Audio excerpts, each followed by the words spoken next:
میرا تو جمہوریت میں سے اعتبار ہی ختم ہو گیا ہے۔ آپ اپنے سیاستدانوں کو دیکھ لیں، کبھی کس جماعت میں کبھی کس جماعت میں، کوئی ان کا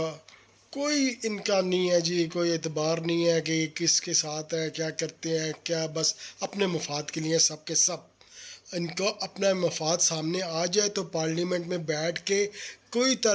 ترمیم بھی ہو، کچھ بھی ہو، آئینی ترمیم ہو یا ان کے اپنے فائدے کے لیے ہو، ان کی سیلریاں تنخواہیں بڑھانی ہو 600% تو کوئی مسئلہ نہیں ہے، دن رات ایک کر کے یہ اپنے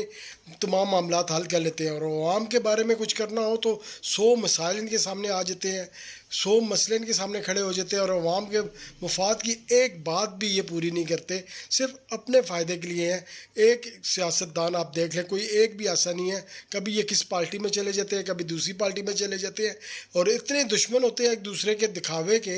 کہ اگر پیپلز پارٹی والے ہیں تو وہ نون لیگ کے خلاف ایسے باتیں کرتے ہیں کہ عوام سمجھتی ہے کہ یہ بہت دشمن ہے، یہ ایک دوسرے کو ختم کر دیں گے۔ جب یہ نون لیگ میں ہوتے ہیں تو ایسا لگتا ہے کہ پیپلز پارٹی کو ختم کر دیں گے، جب پی ٹی آئی میں ہوتے ہیں تو پی ٹی آئی کی تعریفیں کر رہے ہوتے ہیں اور نون لیگ کی اتنی خلاف باتیں کر رہے ہوتے ہیں کہ بس سمجھ سے بالا تر۔ اور جب یہ نون لیگ میں آ جاتے ہیں اور پی ٹی آئی کے خلاف ہو جاتے ہیں۔ یہ ہے ہمارے سیاستدان، ان کے نہ کوئی دین ہے، نہ کوئی مذہب ہے، نہ کوئی زبان ہے، بس ان کے تو صرف ہے اپنا مفاد اور کچھ بھی نہیں۔ اگر یہ ہمارے لیے مخلص ہوتے تو عوام کی یہ حالت نہیں ہوتی جو آج ہماری حالت ہے۔ تو مہربانی کر کے عوام کو بھی سوچنا چاہیے کہ یہ ہمارے مفاد کے لیے کچھ بھی نہیں کریں گے، اور عوام کو اپنا فیصلہ خود کرنا ہے۔